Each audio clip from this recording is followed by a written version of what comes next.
बघा मंडळी, कैरीचा छान असा ट्रान्सपरंट असा मी मुरंबा बनवलेला आहे, छान असा बघा. तर हा मुरंबा मी कसा बनवला त्यासाठी तुम्ही माझा व्हिडिओ न स्किप करता पूर्ण पहा आणि चला मग रेसिपीला सुरुवात करूया. नमस्कार मंडळी, आज आपण कैरीचा मुरंबा बनवूया. मुरंबा काही जण त्याला चुंदा म्हणतात, आम्ही ह्याला मुरंबा म्हणतो. तर ह्या मी 2 कैऱ्या घेतलेल्या आहेत, अशा मध्यम आकाराच्या आहेत. आणि त्यासाठी साहित्यामध्ये मी घेतलेले लवंग, वेलची पूड आणि ह्यातली साखर लागणार आहे. सर्वप्रथम आपल्याला काय करायचं आहे, कैरी सोलून घ्यायची आहे, त्याचा किस करून घ्यायचा आहे आणि आपल्याला ती मोजून घ्यायची. त्या साखर आपल्याला किती लागणार, जेव्हा कैरीचा किस होणार त्यावर आपण किती साखर लागणार ती पाहूया. कैरीचा असा देठाकडला भाग काढून घ्यायचा आणि मग कैरी अशी सोलून घ्यायची. असं सोलर घ्यायचं आणि पिलर म्हणजे त्याने सोलून घ्यायची बघा. आणि मग अशा पद्धतीने सोलून मी आता ह्याचा किस करून घेते. आता दोन्ही कैऱ्या आपल्याला किसून घ्यायचे आहेत बघा. आणि किसणी थोडी मोठीच घ्यायची, एकदम बारीक नाही घ्यायची. म्हणजे बघा असा थोडा मोठा मोठा किस पडला पाहिजे कैरीचा. अशा पद्धतीने मी सगळ्या किसून घेते.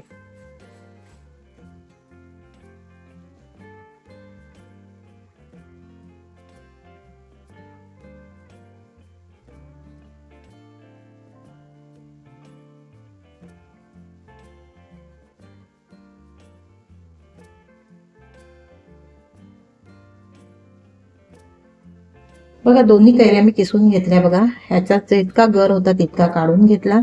आता मी हे ज्या कैऱ्या आहेत ह्या जास्त आंबट नाही आहेत, आणि ज्या आंबट असेल तर त्यामध्ये थोडंसं मीठ घालून असा पूर्ण पाणी ह्याचा काढून घ्यायचा. ह्याचाही मी थोडासा काढून घ्यायचा, जो कैरीमध्ये पाणी असतो तो काढून घ्यायचा. आणि ज्या आपल्याला भांड्यात आपल्याला बनवायचं असेल त्या भांड्यात आपण ते घालून घ्यायचं. आधी आपल्याला हा गर किती हे जे कैरीचा किस आहे ना, सॉरी, तो आपल्याला मोजून घ्यायचा आहे. आता आपण हा मोजून घेऊया. थोडंसं असं दाबून त्याचं पाणी निचटून काढायचा असा, आणि असा वाटीमध्ये किंवा बाउलमध्ये घ्यायचा. त्याचं थोडं थोडं पाणी जितकं काढता येईल तितका काढून घ्यायचा. आणि जर जास्त आंबट असेल तर सांगितल्याप्रमाणे त्यामध्ये थोडंसं मीठ घालायचं ह्या किसमध्ये, आणि आपल्याला ते पाणी पूर्ण काढून घ्यायचं, दाबून पूर्ण काढून घ्यायचं एक 10 मिनिटं ठेवून. आता हे मोजून घेऊया. ज्या भांड्यात मला करायचं आहे त्याच्यातच मी कैरीचा किस घालून घेते. तर ही दुसरी वाटी, ही तिसरी वाटी, 3 वाट्या हातवर झालेला आहे. आणि बघा कैरीतलं इतकं पाणी निघालं. जे कैरी आपण निचडून घेतली ना त्यातलं थोडंसं असं पाणी निघालेलं आहे. आता आपल्याला साखर मोजून घ्यायची, किती घ्यायची त्या पाहूया. आता ह्याच वाटीने साखर पण मोजून घ्यायची. एक वाटी, 2, अजून लागेल ना. आता ही तिसरी वाटी, 3 वाटी समप्रमाणात घेतलेली आहे, आणि लागलीच तर अजून थोडीशी आपण घ्यायची. आता ही साखर मिक्स करून घेतली. आता आपल्याला हे गॅसवर ठेवायचं आहे. आता गॅसवर मी कढई ठेवलेली आहे, मध्यम आच केलेली आहे गॅसची. आणि आता ही साखर आपल्याला पूर्ण विरघळवून घ्यायची आहे, आणि कैरीचं पण पाणी सुटला जाईल म्हणजे. आणि ही कैरीची जे किस केलेलं आहे त्याचं ट्रान्सपरंट होईल तोपर्यंत आपल्याला ही शिजवून घ्यायचं आहे. आणि मगच आपल्याला सगळं लवंग वगैरे घालायचं आहे.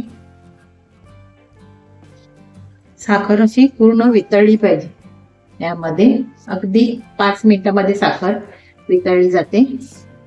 आणि थोडीशी साखर अशी वितळायला आली की त्यामध्ये ही 5 लवंग घेतलेले आहेत, लवंग 5च घेतलेले आहेत, ती घालून घ्यायची. म्हणजे लवंगाचा सुगंध खूप छान असा ह्या मुरंब्यामध्ये उतरला जातो बघा. साखर वितळायला आली, अगदी 4-5 मिनिटांमध्ये साखर लगेच वितळायला होते. आणि साखरेचं प्रमाण हे कैरी किती आंबट आहे त्यावर अवलंबून असतं. आता हा आंबा जास्त आंबट नाहीये म्हणून मी समप्रमाणात घेतलेली आहे. तुम्ही टेस्ट करून पाहायचं कैरी किती, जेव्हा आपण हे बनवतो तेव्हा टेस्ट करायचं की खूपच आंबट वाटलं तर थोडीशी साखर पुन्हा घालायची. बघा साखर आणि कैरीचं भरपूर पाणी निघालेलं आहे. आता ह्यामध्ये आपल्याला घालून घ्यायची वेलची पूड, आणि थोडंसं जाडसर होईपर्यंत आपल्याला शिजवून घ्यायचंय. सगळं पाणी आटवायचं नाही म्हणत, नाहीतर मग ते घट्ट होईल थोडंसं जाडसर झालं तर आपल्याला बंद करून द्यायचंय. कैरी पण पटकन ट्रान्सफर होत आली बघा, ट्रान्सफर व्हायला लागलेली आहे. असं मिक्स करत राहायचंय. एक 20 मिनिटामध्ये तयार होतं बघा. कैरी एकदम मस्त ट्रान्सपरंट व्हायला लागलेली आहे, अगदी झालेलीच आहे. आणि हा पाक जो झाला तो असा चिपचिपा थोडासा झालेला आहे, म्हणजे आता हे मुरंबा आपला तयार झालेला आहे बघा. कैरी ट्रान्सपरंट झालेली आहे, पूर्ण ट्रान्सपरंट झालेली आहे. काही 1-2 आहेत ते आपले कैरी हे साखरेच्या हीटमध्ये ते होऊन जाईल, म्हणजे साखरेचा जो पाक झाला त्याच्या हीटमध्ये 1-2 राहिलेल्या असतील ट्रान्सपरंट व्हायच्या, त्या होऊन जातात. आणि छान असं झालेलं आहे बघा. आता हा गार करायचा आणि बरणीमध्ये भरून घ्यायचा. हा मुरंबा तुम्ही 1 वर्ष बाहेर ठेवू शकता, काहीच बुरशी वगैरे येत नाही. स्वच्छ बरणी घ्यायची आणि त्यामध्ये ती पुसून आणि मग आपल्याला ती उन्हावर वाळवून अशी त्यामध्ये तो भरायचा आहे. फ्रीजमध्ये पण ठेवला तरी चालतं. आता आपण बरणीमध्ये भरताना पाहूया. आता हा मुरंबा आपला तयार झालेला, अगदी 20-25 मिनिटात मुरंबा तयार होईल बघा. गार झाल्यानंतर कसा झालेला आहे बघा, रंग बघा किती छान ट्रान्सपरंट आलेला आहे आणि छान असा मुरंबा आपला हा तयार झालेला आहे. आता आपण हा बरणीत भरून घेऊया बघा. ही मी काचेची बरणी घेतलेली आहे, स्वच्छ धुवून घेतलेली आहे, पुसून आणि नंतर उन्हावर वाळवून घेतलेली आहे.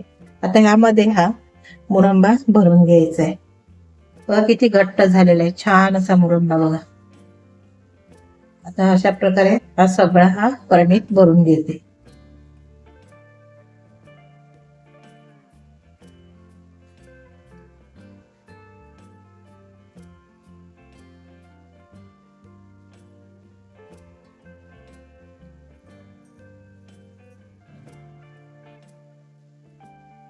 बघा मंडळी, हा मुरंबा मी ह्या बरणीमध्ये भरून घेतला बघा, छान असा. आणि ह्या बरणीमध्ये असं घट्ट असं झाकण लावायचा आणि अशीच ही बरणी बाहेर ठेवा किंवा फ्रीजमध्ये ठेवा, वर्षभर त्याला काहीच होणार नाही. बाहेर ठेवला तरीही त्याला काहीच होणार नाही. अशा पद्धतीने तुम्ही मुरंबा बनवून घ्या आणि कसा झाला ते मला कमेंट्स करून सांगा. व्हिडिओ पाहिल्याबद्दल धन्यवाद.